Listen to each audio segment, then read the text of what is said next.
Welcome to Tell the Damn Story, the show that explores the many ways to navigate the successes and failures that aspiring and struggling writers face to make your journey that much easier. Hey, Alex. Gas or what?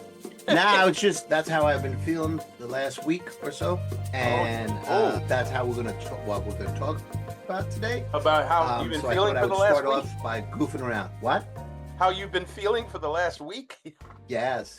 But first, let's say hello to everybody. Hello, ladies and gentlemen. I am Chris Ryan, and that is Alex Simmons. And Last this time I right checked. here, this is Tell the Damn Story, where we try and make it easier for you to write your own story. And that's what we're going to do today. Yes. We're going to take the worst of times and help you make them The best of something times. you can use for the best of times. That's Exactly. right. Yes. And what the hell yes, does he and mean by that? yes. We're going to talk about, to be more specific, we're going to talk about how even the most unpleasant times and experiences in your life can be inspiration points for use in a story or the inspiration for a story or Right. a character's conditioning. Anyway, you're Right. going to So, get a so good this is example of how that works. This is a new version of an answer to that most asked question, where do you get your stories?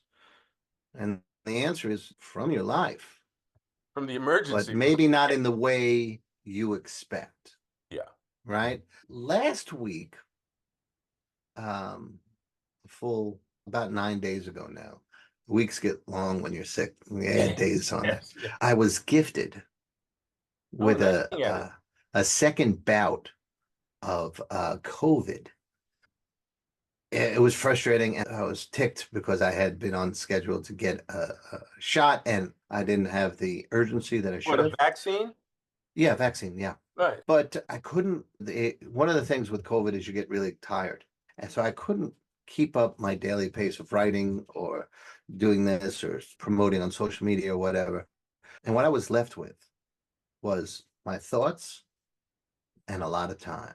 Now you could have just watched, I could have just watched TV for a week, but I decided to get pen and pad and keep it around. Or sometimes I just had my phone with me and I would speak into it on the little notepad app.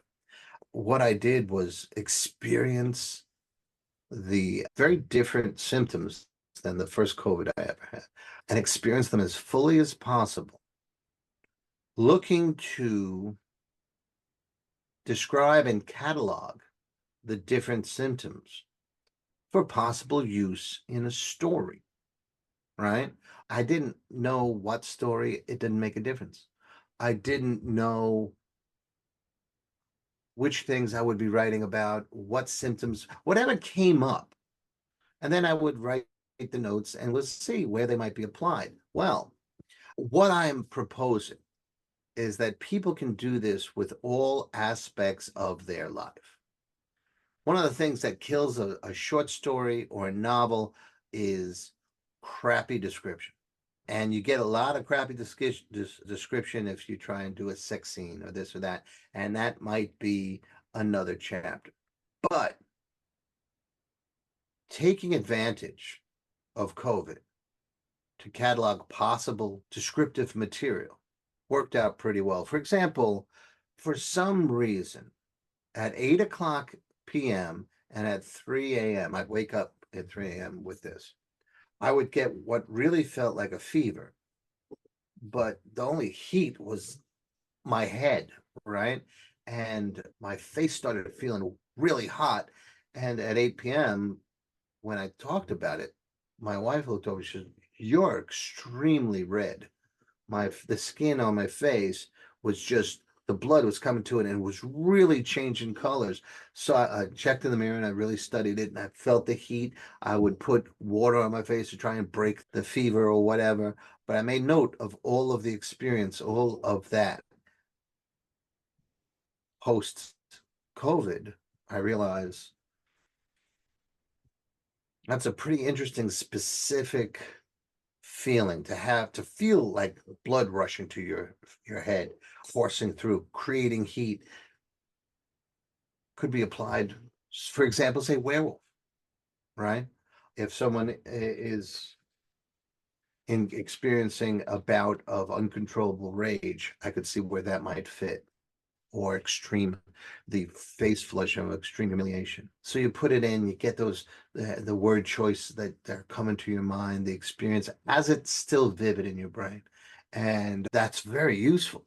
Well, what else did I have? And in thinking, I thought back to the first bout of COVID where I experienced, first of all, I experienced long COVID. So I was able to experience What, the first that time or the second time? First the time. first time, not this week, but first time it was a month. And it was just after that they started talking about there was a strain that they were referring to as long COVID. Thank you. Hey, great. But it gave me an opportunity to feel what an extended illness felt like and the stages of depression and hopelessness that go in there. And those are categorized. But also in when it was really hitting, I had these bouts of uncontrollable chills and uncontrollable shakes where I would, feel the cliche of my bones rattling. And I have drowned as a child in the ocean. And it felt very similar How to so? that because I didn't feel control of my body. Like there was no bottom to the ocean for my little stature. You'd step off a sandbar and what? I wasn't a swimmer. But here, you could feel the bed under you, but just barely. And the shakes took you into a different physicality. And again, whether it's a person changing or transforming, or the adjacent fear that was connected to that, all of that is very useful when you're doing completely different stories. Let me just dig in there a little bit. The Sure, adjacent sure. fear. So, what was that kind of fear? What kind of thoughts went through your mind during that Well, kind of fear? for example, at the height of the chills, I had enough time or clarity to realize I could not stop these. I had time to tell my body to stop. And my body said, no. You have that. And then there's this, I said it was an adjacent fear. It was like almost a side thought. Is this how it ends? Mm. Can you get a heart attack from this? Are you going to literally rattle apart? Maybe not full. And they took my insides and threw it that way. And they took my legs and threw it. Not like that. But so there was this weird, calm discussion, this adjacent fear Mm. that I might be in worse trouble here than I had let on or than I had realized. And that whole thing, that eye of the storm, they were talking about that with the hurricanes that hit Florida recently. First surge comes, water's everywhere, high winds destroy, and then all of a sudden it gets really quiet. Hmm. Nothing. That's because you're in the eye of the storm. And then the rest comes, right? So there was this little moment among the chills where I could just quietly think about it and reflect on it. And then the chills took over and distracted me again. Mm. And was, here's where you can take a terrible experience and mine it for real, specific details that can flesh out your tale and take it to a higher level. And that's what I'm professing And, for writers to do. So you're utilizing even your downtime as experiential. Go You ahead, you sir. also you also mentioned when you were talking about examples of how to take this reality and put it into a fictional scenario. You talked about werewolfism or something along those lines. But I can also imagine some of this would apply to people undergoing drug withdrawals or things along those Yeah, lines, where once again, how we feel because we have considering or what could be considered regular or normal illnesses, you right, know but those symptoms are similar too. And so when you do a little bit of research, you can start to see when you go, oh, so I do know how it feels to have the shakes, or I do know right, how it feels dry mouth, or I do know how it feels when I'm overheating and I don't know what's going to happen, or my equilibrium is off. So yeah, absolutely. I right. see what you're saying.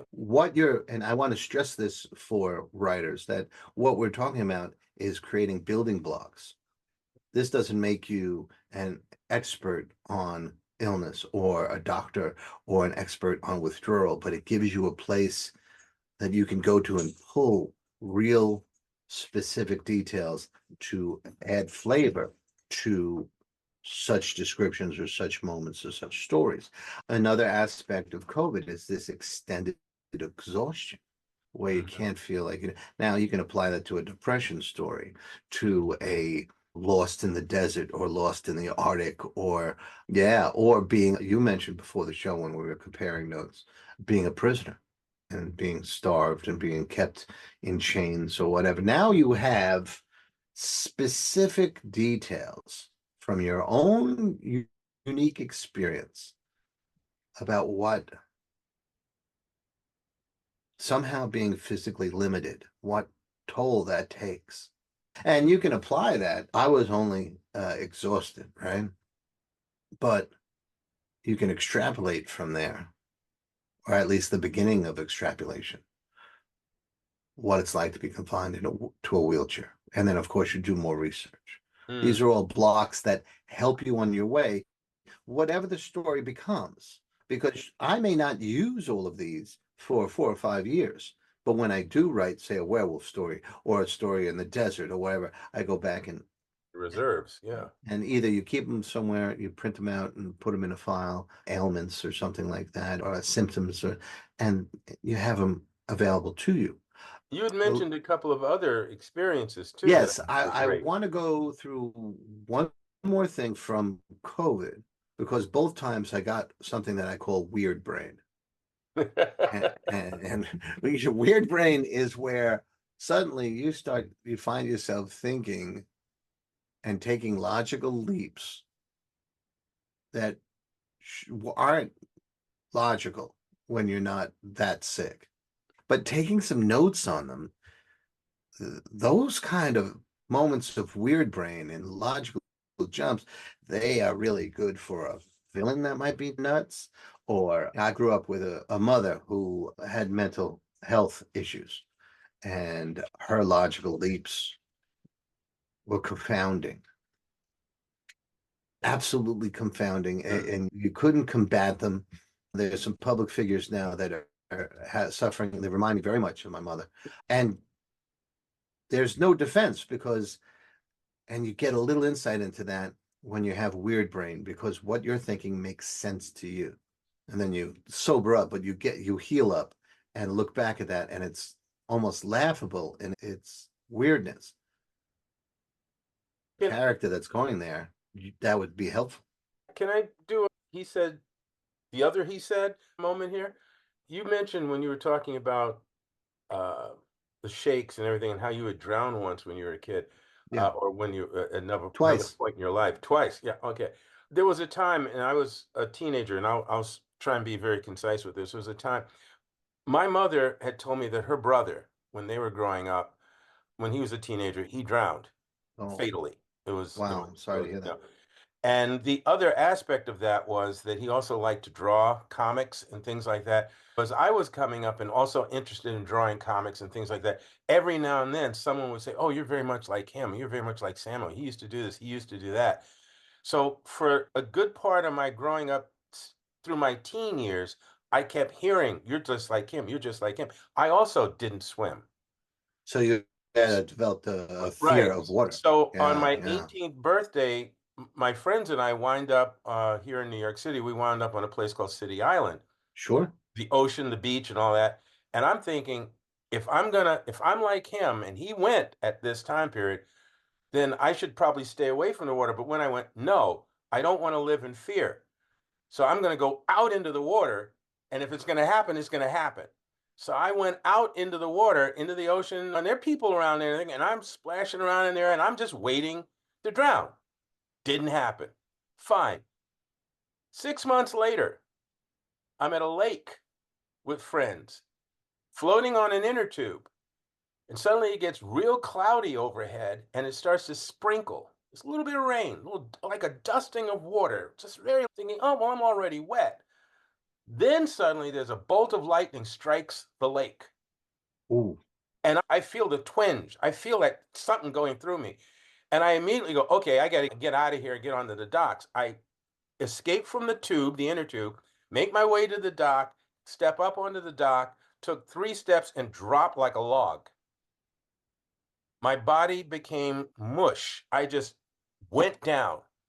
And some people noticed and they came running to my aid. My friends came running to my aid. It took about an hour for me to more fully recover. I never passed out, Right. but I was like loose letters. And the whole time I'm thinking from the lake, in the lake to the dock, I'm thinking I'm going to drown and I'm scared. And then when I get up on the dock and I felt my body, I went, oh, I, that's it. I was electrocuted.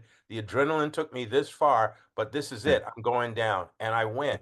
And for that moment, when you're lying there, when you have no control of your body Yeah. and you're afraid in those split seconds, because it felt like it was only seconds, but it also felt like an eternity. In those Sure. split seconds, I'm thinking, I'm paralyzed. Right. I'm not going to be able to move anymore. I'm not going to be able to Hmm. do this. I'm not going to be able to.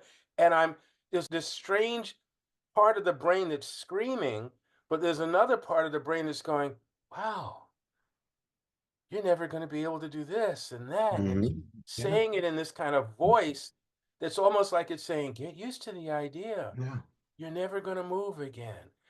And I've never forgotten that in all these years that have Yeah. passed. It's But there's still so there. many different characters I can hear coming out of that Yeah. experience. And believe me, I've used some moments Yeah. You intermittently. you got struck by your lightning adjacent. Talk about getting a shot right up the hey, Yeah, oh boy. hey And I now. figure if I hadn't been in the inner tube, it might have been different. But, Yeah, you that's know, right. It might have been worse. yeah, That's wild. That's yeah. wild. And the whole idea that adrenaline cuts off and cuts off quick. A lot of people think it just will wear down, but it doesn't necessarily just No, slowly eke out. It just bang. its And job is to get you through whatever the thing is. And the moment that moment is over, it goes, okay. and that's really useful. Yeah. I said that I drowned twice. The second time, this big guy, Patty Daly, was coming, and a bunch of us were drowning because it was the undertow after a storm. Oh, And he came and pulled everybody out. And I was one of those kids that I look like an afro on a stick. I was maybe 70, 80 pounds, maybe 100 pounds most. Physically, I should have been no challenge for Patty. right. Just throw me over his shoulder and off he goes. When he came to me, I was so adrenalized, just trying to stay above water and thinking I was going to drown. I took this huge guy and shoved him under the water. There you go. And those kind of things That's a that Hulk I, moment. That's yeah, a it's Bruce definitely a Banner hope. Yeah. moment. Yeah. Yeah. And those things you want to keep them in, but you can't keep everything in your brain. So you have all these different moments. And if you're stuck in a story, what would that experience really be like? Oh, let me see. And you might find something in this file I'm suggesting people, writers consider. You might find that, oh, that I could use that. Let's go to another thing, another recent adventure of mine. And if you're watching on YouTube, you can see a tiny little red blotch right there. That's a scar from skin cancer. I had, and talk about something I want to use in a story sometime. What I was told was that you have a You're touch the of center of the screen now. You can do that again so we can see it better. it's right there. Yeah, there you Yeah. go. The doctor told me this is what a line. You have a touch of cancer. A touch. A A touch, touch just of a skin touch. cancer. People have had so much worse. But again, my challenge is what can you do with adversity, with illness, with a waiting room? What can you pull out of this experience that you might be able to use? And in looking at this, one of the things that really struck me as something usable for, say, fiction is this sudden realization of a loss of control, where you grow up just believing in your body. My body, this is working. Even when I was an afro on a stick, I was the best looking afro on a stick I ever seen. Everything would work. When I was a little kid, I'd be running. I could barely breathe, right? But I thought I was running like the wind, right? So you always think, wow, this is in its own way perfect and infallible. And then, oh, you've got a touch skin cancer. The sense of betrayal.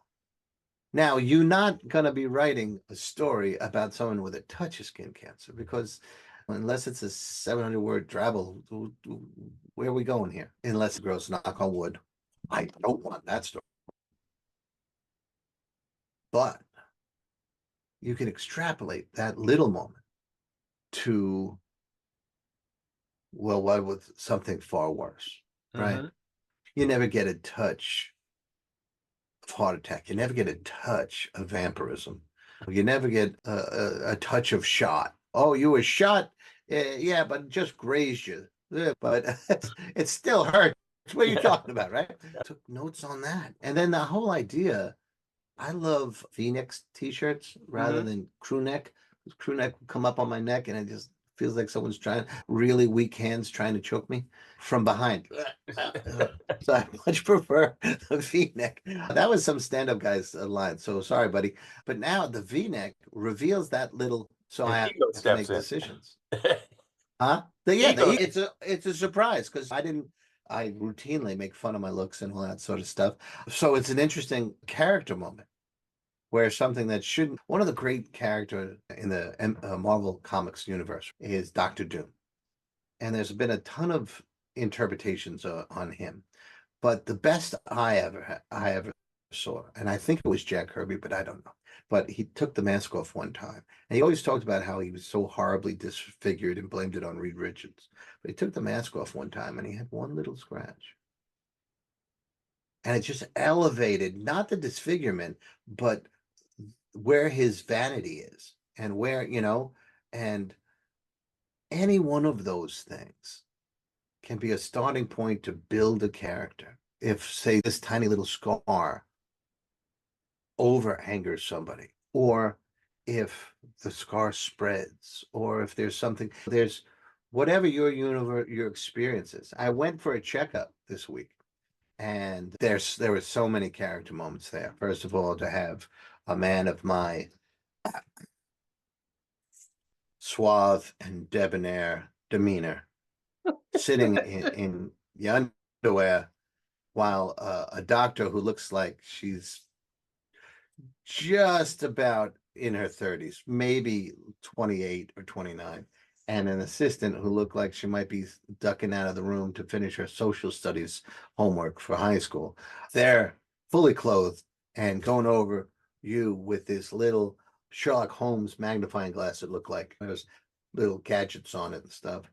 And the first thing they did was look at my face, and she says to me, she says, "I want to freeze your face." Now, just that sentence Yeah. can go anywhere. That's I don't want to she's hold your hand. I want to freeze your face. Yeah. she's proven to be a gold mine of starter sentences. Yeah. But why? What's happening? We just want to be sure here. And if you see, there's two little red marks here. Oh, yeah. One Let me up go here in for a saying, close up, Mr. DeMille. Just a minute here. uh, Speaker, and there we go. there we go. Okay. There we go. Yeah. And these you can measure Glorious's love for me because I've had them for 2 days, and every time she sees me, she says they look a little better. God bless her. God bless her. But so she froze my face. So now that's a whole thing. Getting a part of your face frozen, that's fascinating. And where I can go with that. So I took some notes on that experience. Not while it was happening. You're sitting there in your underwear. There was no place for a pen and pad. By the way, the humiliation of a young man, of an older man in the presence of two women in his underwear. And Sean Connery. Yes. yeah. So she did those Ryan two Reynolds. things and then used the same searcher for the rest of my body. And every time she touched down, I was like, oh my God, she's gonna freeze that too. Oh my God, I'm covered in the C word. And she was just looking at freckles and stuff like that. But the fear and the idea of going to the worst case scenario and all that, it was such a rich experience for a writer looking for material. So there's all that. Let us also point out, just to help people who are taking this in, but also you think, where would I go with that? Just examples okay, so obviously, as you said a moment ago, it's not like you have a touch of cancer. In your story, that could be an indication of something deeper, of more cancer somewhere else in the body, if you're going to go with the C word. But also, where my head went when you were also talking about this and just playing in the field is some sort of invasive creature in either a horror film or in an alien movie, some sort of Hmm. thing that has entered your skin and is now starting to slowly develop, right? Yeah, And yeah. depending where you want to take the story, that thing grows inside of you or grows and begins to control you, or however you want Maybe to it look at grows that. into a new you. As a matter of fact, there was in a Star Trek episode, the original series, there was this, it looked like an amoeba. There was this, they were single cell entities, but they latched onto an individual and put a stinger into them. And the stinger released something that looked like, the only way I can describe it is they gave it the sense of a lot of little worms into the human system, which then gave them control of the individual through pain. If you didn't do what we mentally told you to do, you would experience excruciating pain. Even back in the 60s and obviously coming forward, there's different things that can be developed for a story based on an invasion of the body. Yeah, yeah. The idea again is to live aware of these things happening around you. Now, there is that skin cancer, but there's also the humbling of the man in the eyes of two professionals who didn't see him as anything but a patient. I'm like, they lay me down, they go like this. And at one point, the doctor just lifted up my drawers, took a peek, and kept going. And I don't know, she didn't use this, or was it just curiosity, or was she just looking and, okay, that's no cancer, and move on? And then flipped me over and checked the whole back and stuff. Lifted up, checked one cheek, went around, did the legs, come back, checked the other cheek. Yes, he's got two of them, and off. But it's just completely decimating to any sense of, hey, how are you? I am the way I approach my wife all the time. Hey, look at me. I'm here to say hello to you. What's up? And then you just feel, like just there shouldn't have been. It wasn't, I didn't want her to gasp and pass out. Oh my God, that was the most impressive ever. That's not what I was looking for, but it's the kind of thing that I would do when I was prepping a piece of chicken to cook at night. It's And that, but and it's also it's a certain amount of dignity that's thrown. As you said earlier, the suave and debonair. There's the a boner. Ah, yeah, there's an image. Yeah, I'm just going to keep right on going. There's an image that we might somehow try to maintain or already have of ourselves in a certain set of circumstances, and suddenly you're a slab of meat on a table, yeah, and or and yeah, or you're like, and then the other image that came to my mind is, do you remember diapering your kids? yeah, Yeah, yeah. that's it. Okay, here, clean that up, wipe that off, flip them over. There you go. Yeah. And it was just I wound up. It was a funny reaction to being so humbled. Was that I started asking her what she thought about AI, and I had a conversation about AI and artistic use, business use, medical use, just to keep my mind and some semblance of having um, a Normal dignified conversation. conversation while I was sitting just in red underwear and just not a good look for anybody involved. And God bless us, what professionals these two people were, because they just did what they did and just took care of what they had to take care of on my way.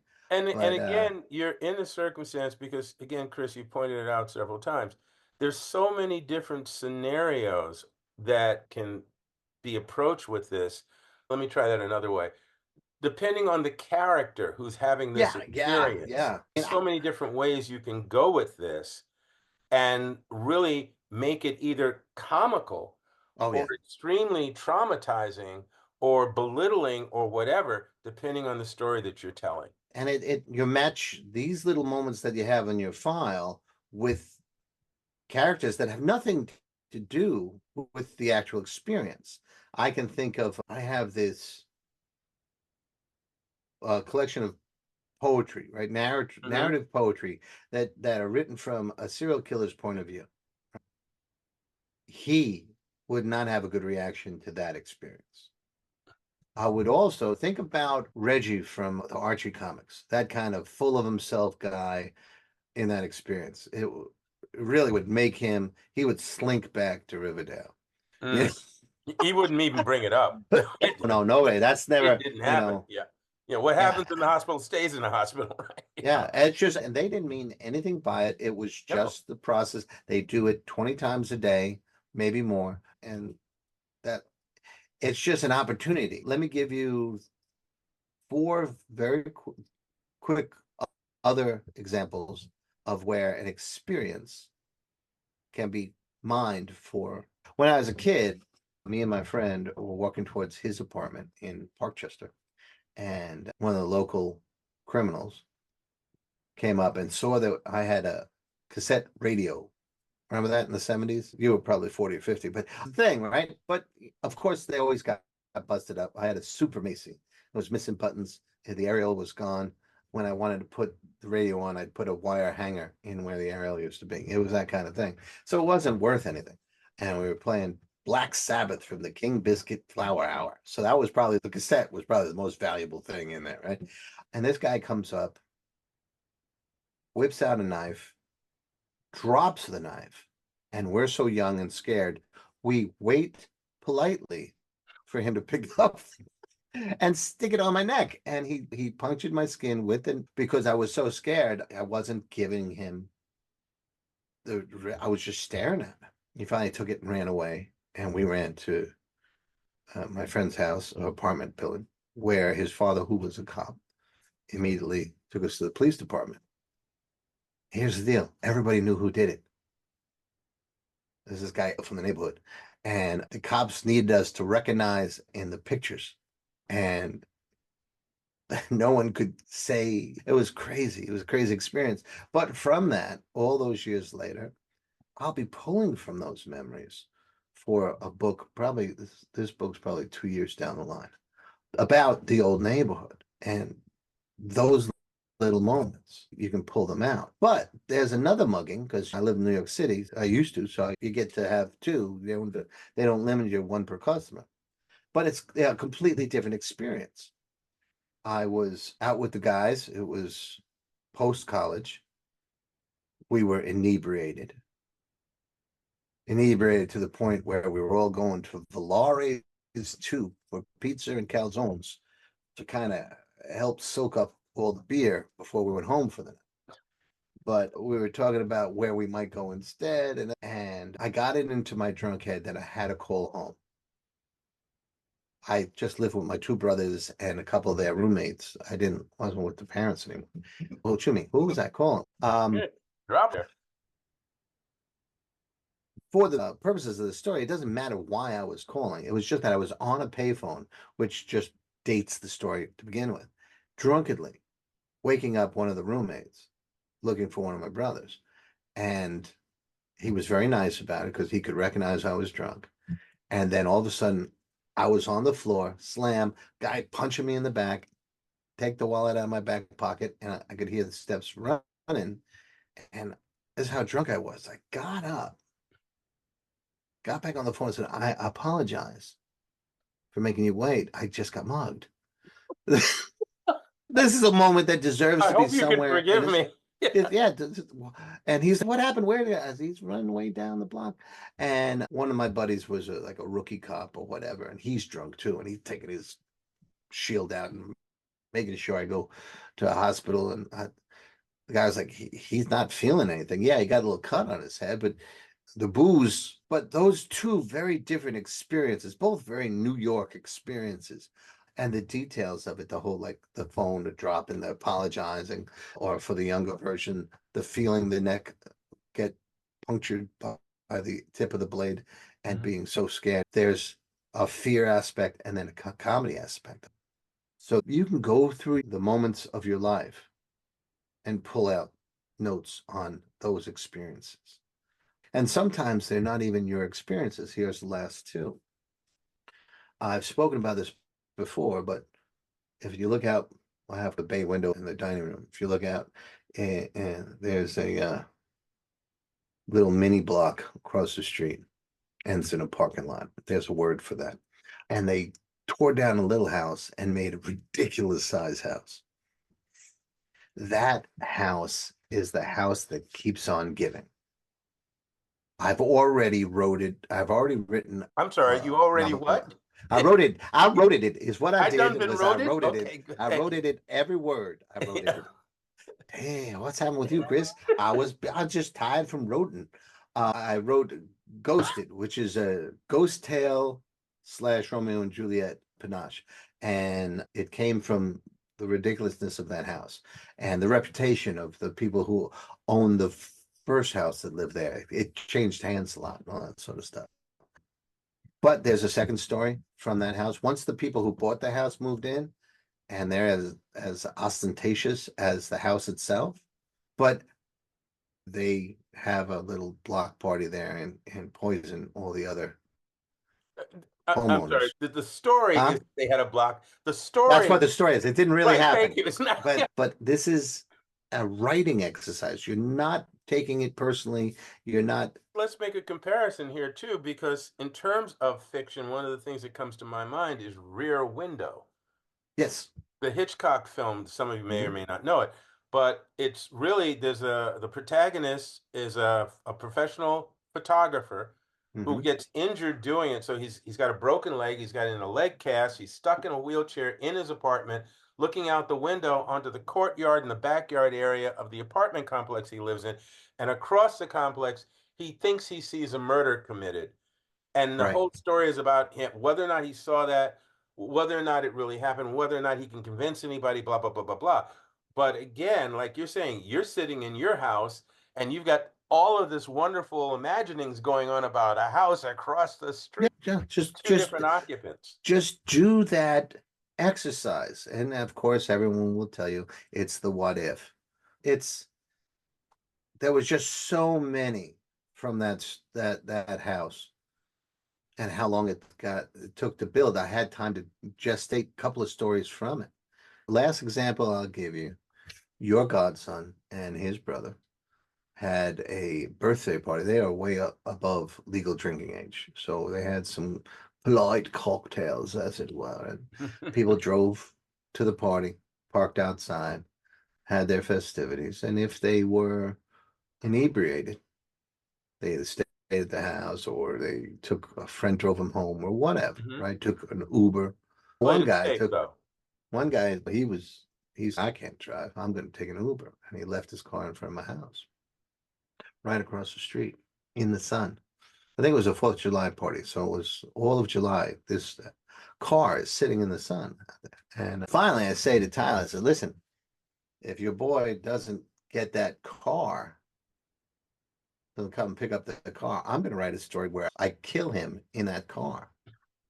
And instead of saying, "Oh, I'm sorry, Mr. Ryan," it was a very polite way of you saying that, but I'm gonna, he was delighted. He loved that idea. So I wrote a story. Well, what happened to this guy? I don't know. He said he was going out to catch 40 winks, but he never went to the car. I think someone drove him home, and he's not answering his phone or anything. And the character jogs, so he's jogging around, and he jogs past the car, and the stink of the car nearly knocks him out. Mm. And the guy did. He pulled a Bon Scott. He was way too drunk and died in the car. Crawled in the car, closed the window, ran out of oxygen or whatever. But he was sitting there under a blanket or laying there under a blanket, cooking in the heat for days and days. Oh my This God. is the fictional story. The kid actually just came. I wrote a draft of it and had Tyler email it to him. And that was enough of a hint for him to pick up the car. But it's again, With the windows rolled down. yes, yes. Nothing happened in the car. It was just sitting there, but asking yourself, how can I use this and what can I do? So it's whether it's an internal experience that you're having, like an illness, or sex is a different thing because if you're doing it right, you're not thinking about anything. But You're not taking uh, notes. but maybe in the afterglow Yeah. or the next day, Yeah. specific details would be better than there's nothing worse than coarse graphic description of sex because nobody thinks and then he grabbed her by the there's one guy who thinks that but in a writing situation those tend to knock people out of stories how you think about it in your best ways, in your best moments. And this all depends on you. If you're saying, nah, I was Olympic, then maybe you have to do some self work. There's also the other way of thinking about it, because again, we never know who is gaining from listening to our show. So Mhm. there may be some folks who are into the more graphic Yeah. descriptions of And those sort of scenarios.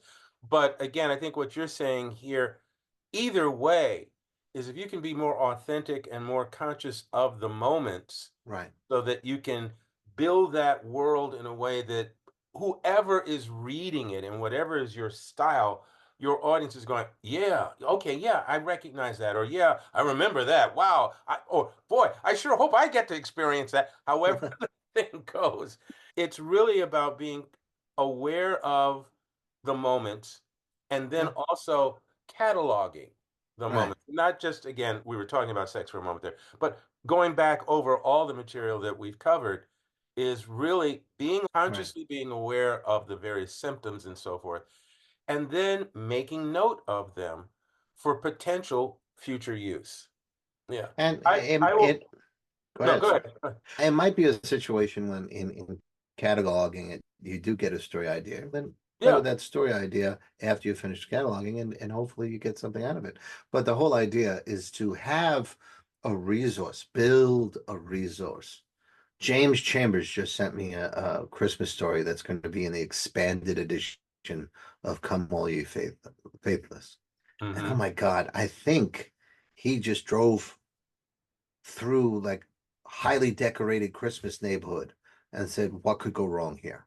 Because there's everything in that story and it's such a delight.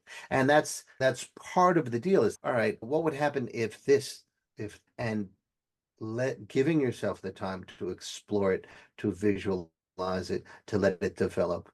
Again, notes if that helps you, will make your writing stronger, will take the reader deeper into the experience, and that connection between writer and reader, storyteller and story recipient. That's how to tell your damn story. For real. So hopefully this helps start people thinking that everything they see,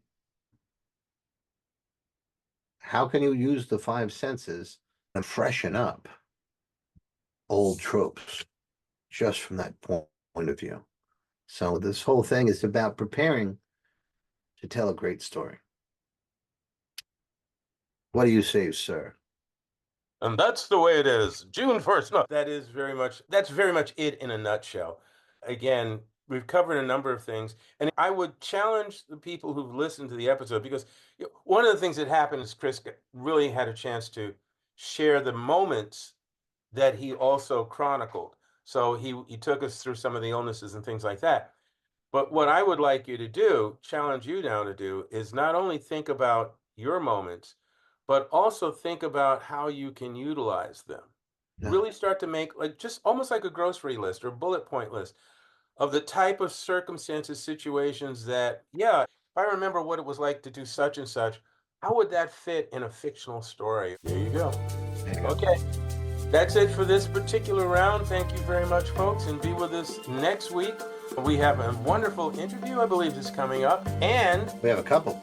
and then on the 27th of October, yes, we're going to have some, shall we say, some seasonal jollification That's for right. the ears. Okay. All right. We almost have everybody down to the same moment on the same day for recording, and that's going to be wonderful. Yeah, there you go. But we'll tell you more about that next week. So be real, be happy, be thrilled, be overjoyed, be creative, and be safe. Live and write, ladies and gents. Right. Oh, and Hit that subscribe, and go and tell your damn story. take care, everybody. Bye, Chris. Peace.